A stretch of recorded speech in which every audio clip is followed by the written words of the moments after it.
Welcome back to all the audience to the panel discussion on business inclusiveness and sustainability. On behalf of CIMSME and GCPIT, I extend a warm welcome to our panelists for this session, Ms. Anandita Mukherjee Sinha, Ms. Hi, good Claudia evening. Segre, Ms. Deepa Sayal, Ms. Lavina Ramkisson, and Ms. Leila McKenzie. A warm welcome to all of you. Good evening. Good evening. Welcome to everyone. So before we begin, I would like to lay a bit of groundwork on the topic under discussion in the panel. Business inclusiveness and sustainable development is crucial to reduce poverty in all its dimensions. Many people are excluded from the mainstream development because of their gender, ethnicity, age, sexual orientation, disability, or poverty. No one can be left behind. Inclusive business work to improve access and opportunity for people at the base of the pyramid, no matter where they live, in the poorest of nations or in the thriving middle-income countries that are home to 73% of the world's poor people. For the women at the base of the economic pyramid, the situation is particularly concerning. The research in various countries have shown that women and girls fare worse than men and boys on a range of factors that may predispose someone to poverty, and the private sector has the power to close this gap. So, as a matter of concern and one that needs to be addressed, we at the GWBS have included business inclusiveness and sustainability as part of the panel discussion, where some of our inspirational national and international leaders from inclusive organizations will share the cause and effect of business inclusiveness and how their organizations have been involving women in their company's core operations. So in the light of the above background, I would like to introduce our panelists. First, our first panelist we have Ms. Anandita Mukherjee Sinha.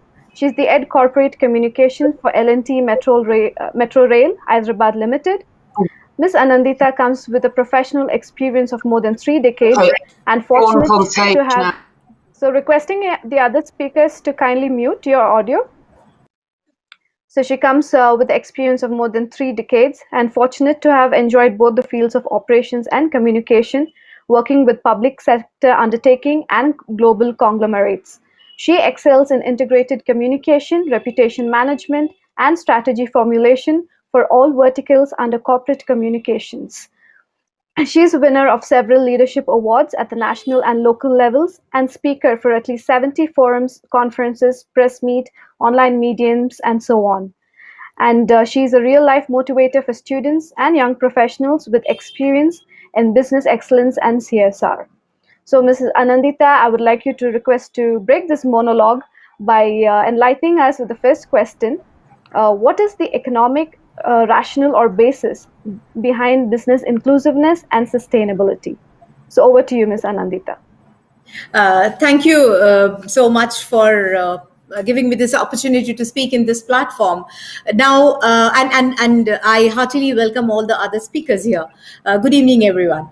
And also, of course, the beautiful audience for without whom this session would make no sense at all. Now, for me, in a very simple language, what is inclusiveness? For me, it is acceptance. It is the bonding which creates the sense of ownership in an individual, to the organization, or to any atmosphere. So I feel that the bonding is the sustainability, is the what remains. That is all about inclusiveness. So, and of course, when we are creating this conducive atmosphere in a business, economic development has to happen. So inclusivity, I feel, impacts the business very largely. We all know, and this impact, it reaches far beyond the business. It creates a relationship. It creates a culture in an organization. Sustainability in a business approach for creating a long-term value by taking into consideration how a given organization operates in its ecological, social, and economic environment, and of course, this further helps in the state or the country's development for sure. It increases the economic index of the city and the country. Sustainability is built on the assumption that developing inclusive strategies can help or garner in a company's longevity. It stays. When we say a brand is created, so it exactly that what happens. A brand is created. An entity is created. It's not a short time outlook what we should have. So inclusive business find profitable ways to engage the low income segment into their business operations. This is very important. It benefits the low income communities and create this sustainable livelihood. Now the low income community, we should consider it as an integral part of a value creation process. It's just not them being there. They are the assets. So to develop a cohesive environment at work and not just create an office, space. From just being an office entity, the environment should be there. The healthy work culture should be there. So inclusion is the key word, and employees are the best brand ambassadors for any company. I think it has been proven, and I personally believe it. Being part of the leadership, and without human assets, a company cannot run. So inclusiveness creates this qualitative engagement among human resources, and that makes a business entity sustainable. Now, in this impact, for sure, it is a very logical reasoning. I would say that it impacts the the growth, development, and prospect of a business. This is very important. And businesses that invest in human resources, which many organizations unfortunately still don't believe it, and this should be the investment should be with an unbiased and balanced, mindset. The mindset is very important for the organization, for the leadership, for the management, and this establishes the brand. Of course, it benefits everyone, not just the targets of diversity initiative, but it helps in job creation. It helps in satisfied people in gaining employment, because they pass on the information, and the comprehensive culture which is being developed, it forms a very productive organization, a very qualitative employee relationship between the management and the employees, and there these all garner in the economic growth of the company. Definitely the index goes up. So that is exactly what the rationale is behind this business inclusiveness and sustainability in my view. And diversity is the key to growth. So when we talk about diversity, it should be irrespective of gender, race, class, sexuality, disability, everything. It should be very unbiased. One has to consider, like how we mothers consider our children as our child. We don't see anything else. Like, so that relationship, that positive culture should be built in, to see that they are considered, each and every employee is considered to be an human asset for the organization. Yes, thank you, Ms. Anandita. Just a request to the speakers, since we are running short of time, so please limit the answers within 2 minutes. Thank you. With that, I would like to introduce our next panelist, Ms. Claudia Segre. She is the president and founder of the Global Thinking Foundation. She carried out her career in leading Italian banks, specializing on international markets and in the deepening of global geopolitical dynamics and related economic financial correlations, holding positions of responsibility in the operations and managerial room in the parent companies of Gruppo Intesta, Unicredit, and Credem. A former member of the Council of Experts for the Sixth Finance Commission of the Chamber of Deputies, and was chairman of the Board of Education of ACI FX International, and now an honorary member of ACI International. She is the founding partner of ASEOM Forex and a former vice president of ASEOM. She was also the Secretary General of ASEOM Forex from 2009 to 2016, and is currently the Director in charge of publications and member of the Board of Directors and Presidency. Forbes named her as among the 100 most successful Italian women of 2019. And she's also the co-author of the book, Italy of Autonomies to the Test of COVID-19. It is a pleasure to have you with us today, Ms. Claudia. And my first question for you is, how inclusive business can help solve the sustainability equation? Over to you, Ms. Claudia. Thank you. First of all, thank you so much for the invitation. It's a pleasure to be here talking from Milan, unfortunately in a red zone under this COVID-19 emergency pandemic. And just to give a brief answer to your question, I think that since the mid-2000s, the development of finance community, long aware of the correlation between poverty and unsustainable resource usage, has come to see inclusive business as a promising sustainable development strategy for two reasons. First of all, it enables economic growth, private sector development, and poverty alleviation in a resource neutral or positive way. And second, it allows stretched public funds to be strengthened with private sector capital looking to combine profit with purpose. And we need to know now that we have to speed up and widespread the change of mentality. First of all, how we measure success in order to incentivize longer-term thinking and value creation for all stakeholders. We need to experiment new frameworks, standards, and tools that help us think beyond near-term profits and encourage to quantify the potential benefits and costs of our activities for individuals, for organizations, across under industries and sectors, and for the environment. And an example could be related to big corporates in US, and we need to create more value for stakeholders directly or indirectly and capture more of it creatively over time. We need to shift investment from less sustainable, less purposeful legacy activities towards a new vision we build over time. Finally, to solve the sustainability equation, we need to align core business activity to specific SDGs and collaborate across industries and sectors to engage more customers, suppliers, and employees in underserved markets.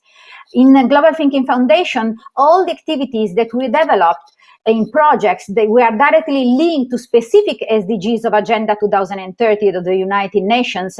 And year by year, we were able to produce annually yearbook to testify our improvement and support on achieving global goals with number and quantify social impact, working on equality of education, on fighting discrimination and disequalities, in gender equality, because we think that using financial literacy, we can prevent economic violence against women and reduce the poverty in education and from the economic point of view.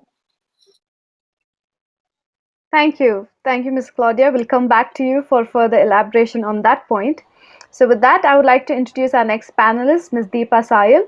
So she's a digital marketing trainer, mentor, incubator, entrepreneur, and a tech evangelist with 20 years of holistic experience in the information technology domain, and was featured in CNBC TV 18 to be amongst the 32 impactful women changing the digital world in 2017. She's been awarded with several prestigious awards, including Dun & Bradstreet Best Women Entrepreneur 2016, World Women Leadership Award, and Digital Leadership Award 2017 by She the People TV. And she was featured in the Financial Express, Z News, and Your Story as an inspiring women entrepreneur. She won the Kaleido Award under Best Use of Event Kumbh 2019, won Bronze Award by the Internet and Mobile Association of India for the Best Use of Twitter in 2020. She is also a seasoned author of the bestseller Digipedia, which is a basic guide to digital marketing and transformation. And in addition, she has sponsored education for 15 underprivileged girl children under IWIL India and worked with 2,000 women entrepreneurs and founder of 4 startups. It is great to have you with us today, Ms. Deepa. And for you, the question is, can you elaborate on the efficiency of inclusive business by using examples of successful inclusive business models? Over to you, Ms. Deepa. Thank you, Bishma, and a very warm good evening to all the lovely ladies who are listening to me. It's a pleasure to be here. I'm going to keep my answer short, but I'll define inclusivity as something that co-creates, in the sense that it's a cohesion that builds for all stakeholders equal opportunities, top of the rung and the bottom, communities, customers, companies. All of us are trying to create that ripple. And I'm very proud to tell you that I work for an inclusive company called IWIL India. We are partnering education with about 200 business schools in India. This is my basic definition. There's a beautiful interview that I was listening to for Lynn Forrester Rothschild. I was listening to an interview of hers, and she says, crony capitalism and inclusive capitalism. The point is for companies to build wealth, but also, also garner creativity, productivity with other stakeholders. And that is what we call inclusion and diversity. Coming to your question, Mishma, examples. I think back here at home in India, not just India, I'll come to the global scale also. Accenture is doing some pretty good job when you say inclusion. They're including specially abled people in their workforce. They think they are far more productive. We have Dell doing in networks like DWEN, DWEN. We have Nestle creating, sensitive training, educating people on gender bias, building diversity universities. Fantastic. Some of the companies are really doing some extensive work in this direction, and we are very, very proud. And more so, we have Johnson and Johnson, if you see at the global scale, where core of the function is the people, for the people, with the community. So I think inclusion is nothing but when you create capital with inclusivity and think about everybody in a rather inclusive perspective so that everybody is benefited. That is what my summary is, Mishma, and I've tried to be very, very brief for you. If you want more examples, I can go on and on and on, but over to you, and I'll be happy to answer whatever you want. Thank you. Thank you so much, Ms. Deepa, for considering the time.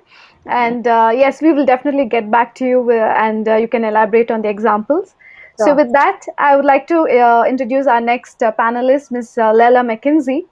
So Ms. Leila leads multiple businesses and charitable initiatives and spends her time dedicated to managing these directorships whilst continuing to promote and campaign for the benefits of diversity, inclusion, and belonging in business and in wider society. Ms. Leila has been proactive in her external engagements and has spoken previously for numerous companies, including KPMG, Verizon Media, Britwick, and Working Options. She was previously interviewed by the BBC journalist on the diversity dividend and benefits of intergenerational leadership. She personally hosts high-profile annual events, such as celebrating diverse and inclusive leadership, bringing together inspirational thought leaders from the industry.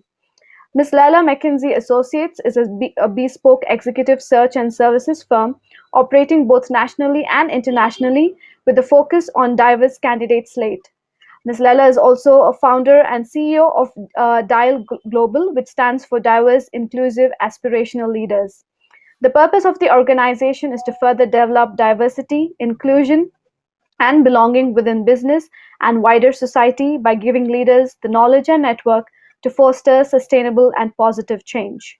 So thank you for joining us today, Ms. Leila. And being an advocate for inclusive business, can you elaborate further on the efficiency of inclusive business by using examples of successive models? Yeah, over to you, Ms. Leila. Thank you so much. And let me just say, first and foremost, it is an absolute honor to be sharing the virtual stage with such incredible, accomplished women. I will try and keep my answer very brief because actually a number of superb points were brought up previously. Deepa mentioned a number of key pieces that I also plan to mention. So I will keep my answer brief. For me, inclusive business should not be perceived as corporate philanthropy. Contrary to popular belief, I do believe that the lines are starting to overlap when it comes to corporate social responsibility. But for me, this is really about searching for sustainable, long-term, mutually beneficial business models that perform well by doing good, where this is part of the company's core strategy to doing business and being able to achieve this at scale. Some of the examples include the UN Global Compact goals, which have been mentioned, and also, in particular, supply chain diversity. I think when it comes to supply chain diversity, this should be something that is interwoven throughout the fabric of organizations' makeup. So making sure that the grassroots are diverse, inclusive, equitable, that we are really interweaving diverse suppliers right from the ground up through to the more in-depth areas of the organization. And this has had a direct impact on businesses when it comes to great examples like P&G, the $1 billion roundtable, which spends billions of dollars with diverse and minority suppliers. I think what's really important to mention here is that we do not look at this as this is philanthropy. This is we are trying to help the help those who aren't as good. This should be looked at as a business strategic objective. If it is looked upon and viewed as something which is part of the makeup of an organization, that it is mutually beneficial to look at diverse and inclusive suppliers, look at diversity, inclusion and belonging as part of the staple of every organization's culture and what they do, then we'll be in far much more of a better situation. In terms of efficiency, as my final point, which was asked in the question, specifically, I think there does really need to be a top-down and a bottoms-up approach as well, and that line managers also need to be empowered and responsible for driving this agenda so that it spreads far and wide throughout the company. As all of us, I'm sure, here know on the panel today, there is no one silver bullet that will fix this problem. It is not a problem to be fixed. This is something that needs to be embedded through a number of different layers, through a number of different individuals throughout the entire organization. Thank you. Thank you, Ms. Dalla. And with that, last but not the least, I would like to introduce our final panelist, Ms. Lavina Ramkisson. So Ms. Lavina is considered a thought leader in pioneering technology, passionate about humanity, technology, economics, and dance. So besides the 20 years of experience in technology, she holds added knowledge in the fields of psychology and artificial intelligence. She is an AI ethics mentor and driver of Africa's artificial intelligence potential. Our mission is to create meaningful, innovative solutions to help shape the African continent. Huge support of technology for good in underdeveloped countries. She plays in sunny fields across Africa's landscape. Her specialization, besides being a podcast guest, is in emerging technology spaces, including agri-tech, fintech, health tech, law tech, retail tech, and growing. Aims to educate, inspire, drive AI innovations across Africa. It is a pleasure to have you with us today, Ms. Lavina. And a similar question to you. Can you share your examples of successive inclusive business models? Over to you. Ms. Lavina, you're on mute. Thank you so much for having me, and thanks to everybody on the panel. Really excited to be here. I think some of the key examples have been explained.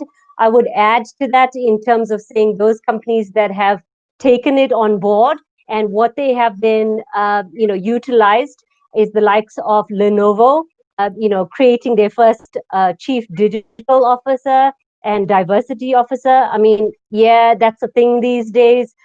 We have L'Oreal, who's taken, disabled and youth empowerment and managed to find a way to reenact and revision their business model.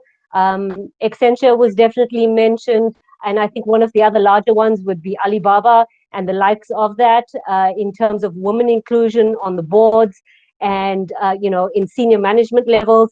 And I think it was even, to quote Jack Ma, he says, it's very much his secret sauce. So I think, seeing it in practice makes it more tangible for us then to be able to achieve it.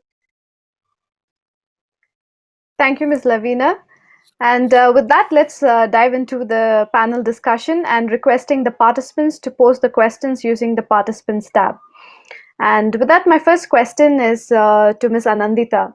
So building more on the business models we've been talking about, what do you think are the 3 factors that help build successful inclusive business models?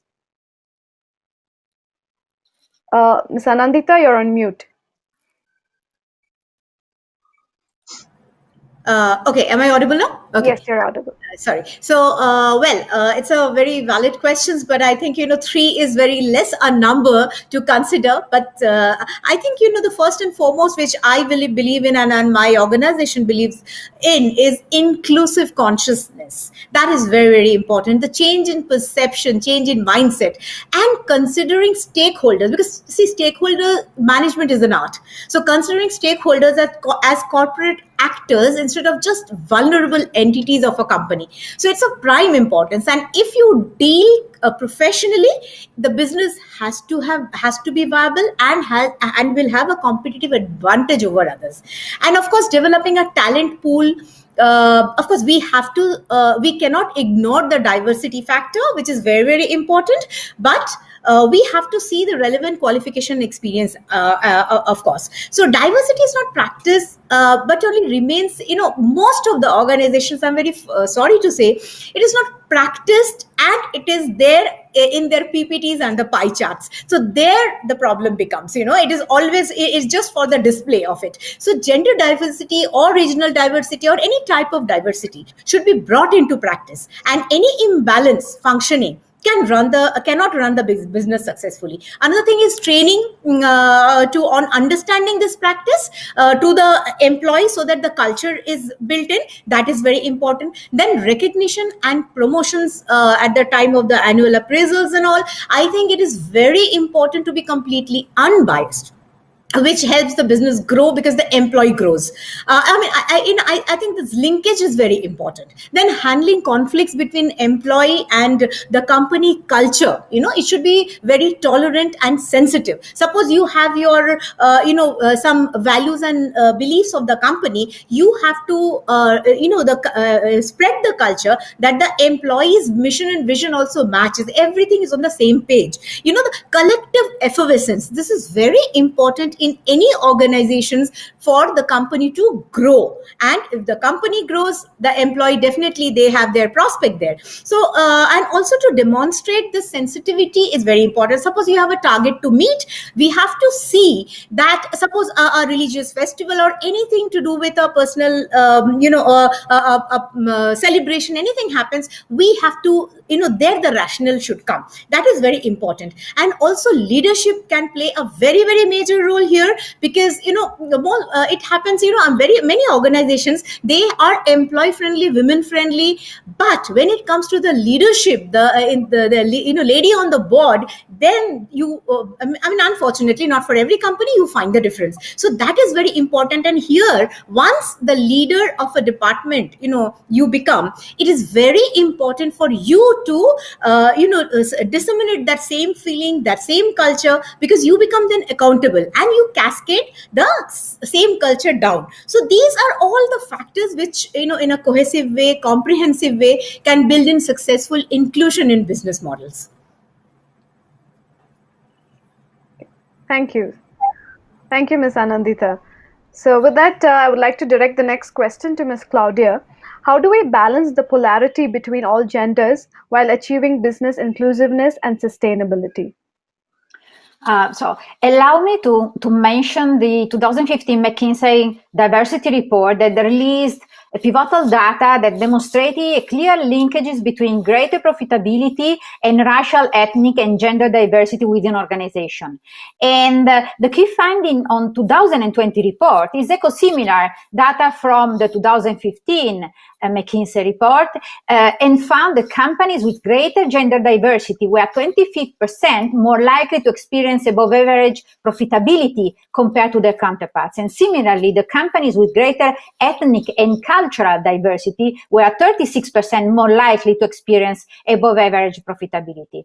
One extremely vital and somewhat novel concept that the report emphasized was the idea that diversity does not equal to inclusion. So the report notes that even where companies are more diverse, many appear as yet unable to cultivate work environments which effectively promote inclusive leadership and accountability among managers, equality and fairness of opportunity, and also openness and freedom from bias and discrimination. So where representation is important, it alone does not guarantee equity and inclusion. And some support from my point of view comes from the HR initiatives. So gender-focused human resource management could potentially widen organization talent pools, which facilitate the gathering of various opinions and stimulate more creative and innovative ways to conduct business. And in addition, a diverse workforce helps organizations to better understand customers from different backgrounds, result in more effective communication and product delivery. Finally, gender diversity indicates the inclusive culture of an organization that reinforces a favorable corporate image. And recording and disclosing the performance of gender diversity at governance and workforce level enables organizations to analyze their performance, assess and enhance the practices accordingly, and set up a long-term targets to strengthen the diverse, inclusive culture. So a lot of work to do, but with a long-term perspective. Sorry, I just... very well answered. I think Mishma, has lost some connection, but very well answered. Mishma, Yes. are you back? Yes, I'm back. Yeah. Yeah. So thank you. And yes, I as think she's back. Ms. Claudia rightly said, diversity doesn't mean inclusion. So creating an inclusive environment is of top priority. So with that, I would like to ask Ms. Deepa on how inclusive business can strengthen women's economic empowerment. Mishma, I think there has to be a lateral shift. What I'd say is a paradigm shift when we think about doing something which is meaningful for this cause. I see that there has to be a major change. There are many organizations who are coming forward, but there's this large caveat that has to be filled in. But if I was to answer this question, I would say there are three things that need to go into this. We say transforming work culture, settings, and experiences. That is one. Creating great, honest business practices which are transparent. That is two. Third is, most importantly, for this forum, I'm going to leave this for all of you to think that we should have a credit ratings index for organizations who are trying to come forward and support women, So imagine that this forum is happening. So we're really going to thank CIMSME for doing this. They should get credit ratings, that some thought gets into this particular quadrant. Very, very important. So incentivization index is important. Then we have support networks. We should have collaborative community networks that should be honed by organizations. Just like that, I gave you the PayPal example that 2,500 women came together for India. That is so interesting. Apart from that, we have companies like IBM who are doing programs like DG Girls, Codes, coding, software development, technology skill set building. So, focus has to be there. And most importantly, empathy. Empathy and emotional vulnerability. So when I say sensitization training, now this is something new. Many people have not heard about it, So building cultures of empathy, that is one. Creating more a consolidated ecosystem of women. For example, if you say funding, women entrepreneurs are not getting funding. They struggle so much. They're multitasker. But still, there is a challenge, which we think that'll take time. It will happen over a period of time. So I think these organizations can perform a pool to incubate women, to skill them up, to co-create, build collaborative communities, and also fund programs which are women-oriented. And do keep a perspective of inclusion. So this is my holistic approach, and I think incubation can play a major, major role. And many organizations like back here at home, IIM Bangalore is doing so much when it comes to honing women in self-reliance. So I will not go on and on, but I will restrict my answer to this. And this is what I see, three things: leadership, compensation, and community collaboration is the goal to this, the question that you asked me. That's my answer to your question. Thank you, Ms. Deepa. Yeah. And with that, moving on to the next question is for Ms. Leila. So how can we engage these 3 billion people who are at the base of the pyramid as part of inclusive business? And how important it is to achieve buy-in at the top as well? So over to you, Ms. Leila. Thank you so much for the question, and it's a very big question. I will say, first and foremost, 3 billion people at the bottom of the pyramid is absolutely astronomical. I think, first of all, whilst this sounds very simplistic, one of the key facets to engagement is actually listening to what people truly want, and trying to break down the barrier between the upper echelons of leadership, in inverted commas, and also those who have their boots on the ground and are literally working away at these grassroots. I think that leaders need to engage by speaking to as many people as they possibly can.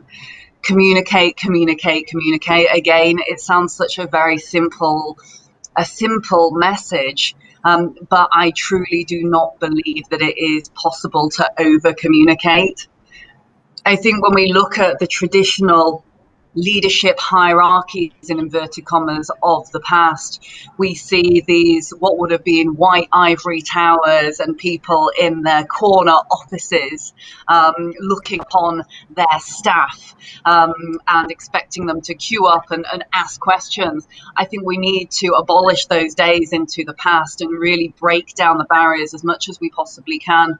Leaders must be speaking with those at all different levels at the grassroots. They need to be getting out there into the field to truly understand what it is, what the true issues are. And that means, where I've observed in the past, almost a tendency in some leaders, not all leaders, but some leaders, to become a little bit insular in terms of surrounding themselves with people who tell them what they want to hear as opposed to what they need to hear. I think it's really critical that each and every one of us realizes, first of all, that everyone can be a leader and that every person has something that they can teach you.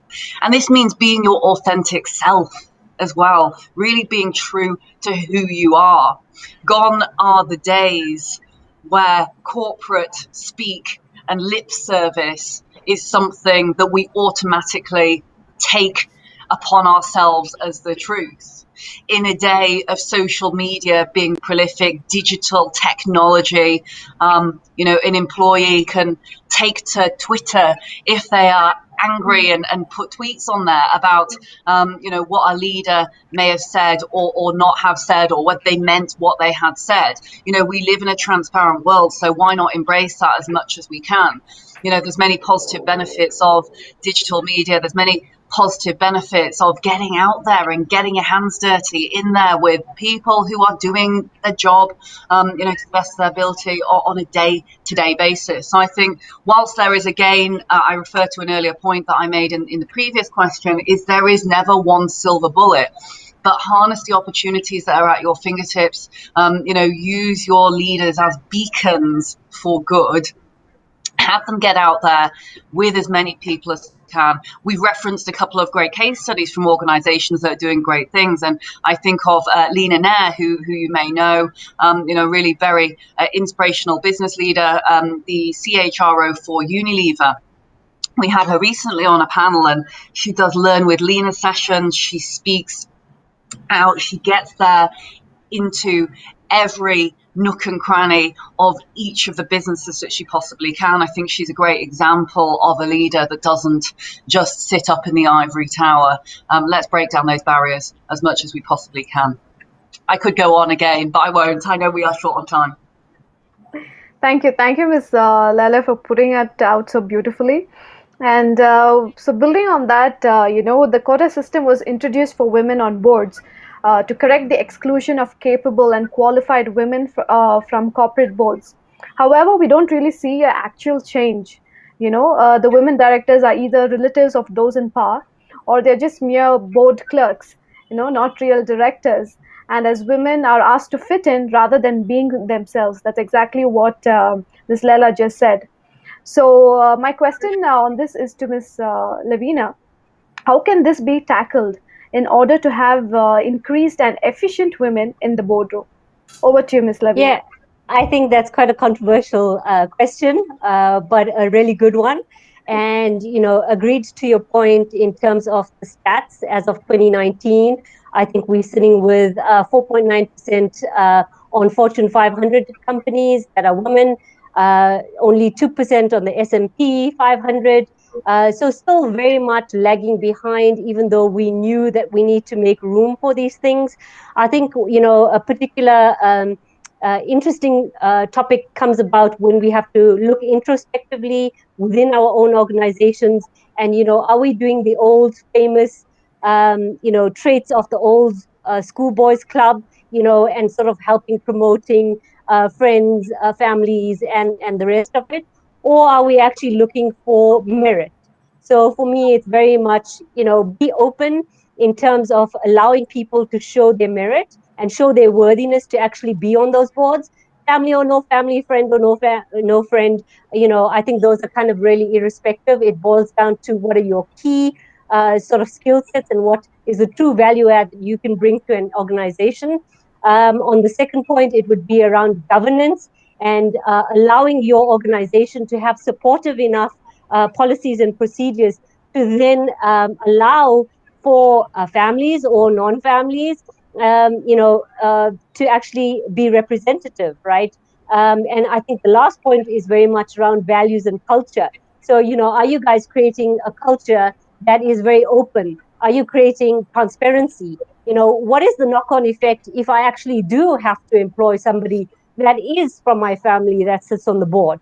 How does it then affect the fundamental culture of my organization? Does it demotivate employees, or does it actually stimulate them even more? So those are kind of, very much around the mindset of an organization, and being very mindful and conscious of the things that we're doing and why we're actually doing them. Again, I believe it's been very much around, if. Thank you, Ms. Loda. Yes, that was really greatly put. Ms. Claudia, would you like to build on that? Ms. Claudia, you're on mute. Okay, so sorry for that. So just to testify the experience in Italy, because you know that we just changed the law, and we have this so-called pink quota. So in Italy, we tightened the quotas and aim to getting more women on corporate boards, raising the threshold to 40%, and underlying the success of this measure, we have turned the country from one of the Europe laggards to one of the top 5 in less than a decade. So when former lawmaker Lella Golfo presented the law in 2011, you have to think that there were only 170 women on Italian corporate boards against more than 2,700 men. So a level of 6%. Now today, the level is around 30% and 40% into supervisory boards. So from my point of view, I'm not really aligned with this, what was published by the economics headlines, because in order to avoid any misunderstanding, I strongly believe in crucial goals, not that must not be confused with a mere board clerk participation. And those are linked to the mastery of specific competencies and the industry experience is important for a board member to have. Then I would say listening skills, the ability to emphasize and communicate with other board members, and the ability to constructively challenge the CEO, and finally, avoiding that kind of gregarious feeling to a certain extent, maintaining independence of ideas, and having the strength to be a discordant voice of reason and challenging opinions constructively. Independence of thought is the most valuable thing and is what is most appreciated. And at the end, with this commitment, one have to come to the conclusion that only generates the most value for the company, come to the result to be considered reliable, if you are a woman or a man. Thank you, Ms. Claudia. And with that, I have one question for Ms. Anandita on how can we develop ourselves and the mindset to be inclusive. So even if the society is, putting it out there and is it making it inclusive, but how do we develop our own mindsets to be inclusive? Over to you, Ms. Anandita. Okay, it's a really, really very, very valid question. And first and foremost is that we need to believe in ourselves first. I think one of the speakers already have mentioned it. And empowerment can come through self-development. Equality and not priority should be our focus, definitely, for sure. And also, through education and consciousness. It is very important for us to be inclusive. Now, it cannot happen in a day or two. It will take some time. It can happen over the years. You cannot just join a company if you are in a leadership position to just say that, okay, I have come and now tomorrow I'm there and you better respect me. It doesn't happen like that. You need to develop yourself as a brand, create a, develop yourself in a brand to create the brand of the company, so your brand equity goes up, the company's brand equity goes up. So that is one of the very, very important factors. And also, as a leader, you should practice what you preach and extend the same behavior what you're expecting from other people. So there are, you were speaking about the base of the pyramid. So the bridging the gap between the base of the pyramid to the apex. One of our speakers already spoke about women in the boardroom. Trust me, it is extremely difficult, and there are a lot of hardships involved in it. And slowly and steadily, seamlessly, if you need to be an example, be a brand, so that people look up to you and you can extend the same behavior. So it is not about you believe in yourself to be inclusive, so that you can also work on the inclusive factor of your employees. Another thing, today, in today's date, in many countries the labor laws have changed, and we have seen that women, even they have got the permission to approval to work in mines, some difficult places like mines and so forth. Now, there is always a debate that women, employees, they are always, when you compare the salary, it is always much lesser than the men. Now, this mindset change is very important, and you, as a woman, I would especially mention women here. So we can only change through our attitude. Another very important factor is that we need to develop ourselves as an individual, successful individual, a very ethical and very democratic individual, so that the manifestation happens in our workplace also, because you develop in yourself to be a very professional individual. I mean, whatever, I like to call it that way, so that you become a very successful professional and an individual and workplace where people can look up to you. Thank you, Ms. Anandita. And so, as a concluding question, I would like to pose this for all the panelists. How can companies continue to focus on business inclusiveness and sustainability during these disruptive times? So I'll start with Ms. Levina, and please let's keep it short because we almost have reached our time limit. So yes, Ms. Levina, over to you. Perfect. Thank you. So I think, the key fundamentals for me is people, technology, and you as a corporate. And, if you can get the balance between those three worlds, awesome. How can you do it? Is it around trust, control, and power? No. Times are changing. Industries are changing. Everything is kind of being flipped all around. What do you want to stand for? What is the best conscious you that you want to bring into a workspace? Is it trust, transparency, fairness, equity? And those for me are some of the key values. I think for now we've already understood that women have already shown that they can and proven that we can lead on many fronts, from studies to actually being implemented in the workplace. So yeah, again, it's very much what do you want to be and where do you want to be as an organization? Do you want to be obsolete, or do you want to actually change, embrace, and actually jump on the bandwagon? Thank you, Ms. Levina. Ms. Deepa?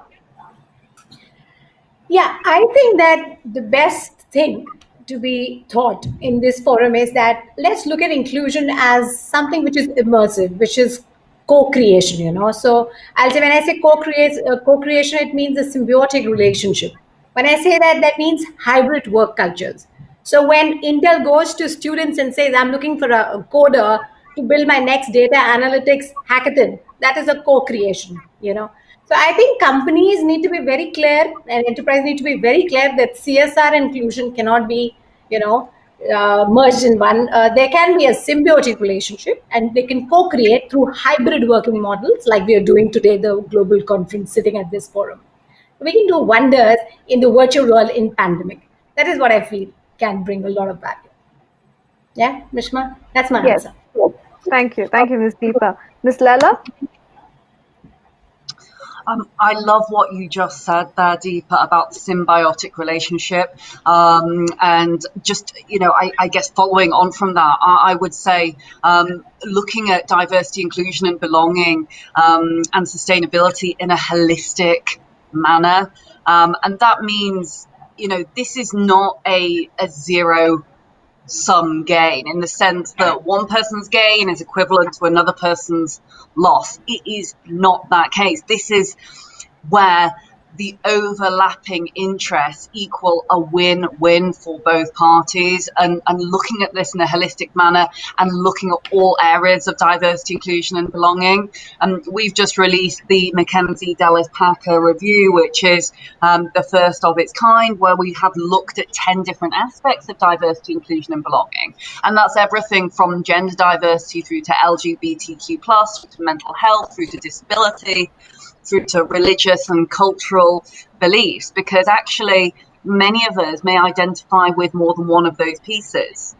I, as an individual, I'm a Chinese female, but I was adopted by white British parents, and so my experiences cross over a number of areas, and including mental health. And so I think we need to look at things in a more holistic manner, and also recognise that actually where there is benefit for, say, women, that also then has another residual impact on the LGBTQ plus community, and certainly not a zero-sum game.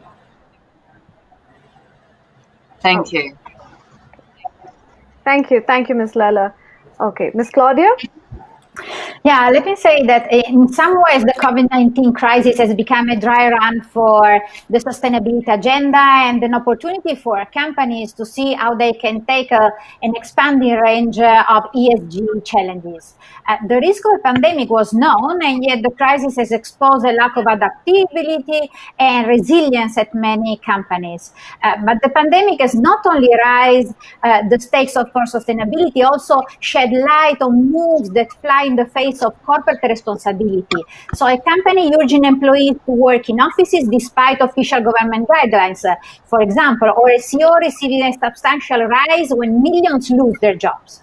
So the pandemic is showing companies also the option for flexibility in paid also sick leave and sponsored childcare, as well as work schedules and location. And while the crisis exposes weaknesses in existing operation, it opens the door for companies to shorten supply chains and make them more transparent, for sure, and socially conscious and environmentally friendly.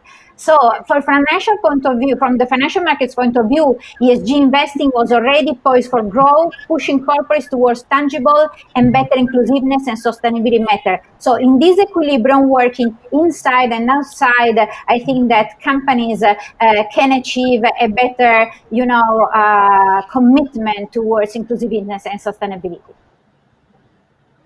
Thank you, Ms. Claudia. And finally, Ms. Anandita. Okay, I think most of the speakers already have covered. Now, here is the time, because we have seen, many changes in behavioral pattern in individuals, in your employees, because of the uncertainty around. Now, here the humane leader should come up and act. That angle should come out, understand their emotions and sentiments, fairness and respect, value and belongings, and confidence and inspiration. This is very important. There has to be a very democratic atmosphere right at this moment, and any layoffs, it can happen because all the companies, all the sectors are going through immense financial economic stress, but the layoffs or curtailing of staff strength should be completely unbiased and based on performance metrics. And here I would say a major role the HR department should play, the HR leader should play. They, instead of becoming management, this is very, very important for the organization to run, because today you're in trouble, you cannot bear, but you need human assets. Without human assets, you cannot run a company. That has to be kept in mind. Thank you. Thank you so much, Ms. Anandita, and all the speakers for such a power-packed session and informative and insightful session. So I would like to conclude with a few statements. Countries, communities, and economies cannot thrive without the equal participation of both women and men. Tackling these challenges will require significant commitment and investment by all sectors of society. Now, more than ever, we need to respond together to the call to action to press forward and progress gender parity at the base of the pyramid. Without addressing the social, cultural, environmental, and legal conditions that hold women back, inclusive business models will fail to make lasting improvements to women's economic empowerment. But it is not just up to the private sectors or companies or NGOs, but it is up to each one of us to nurture the mindset, fight for it, and to be included and not left behind.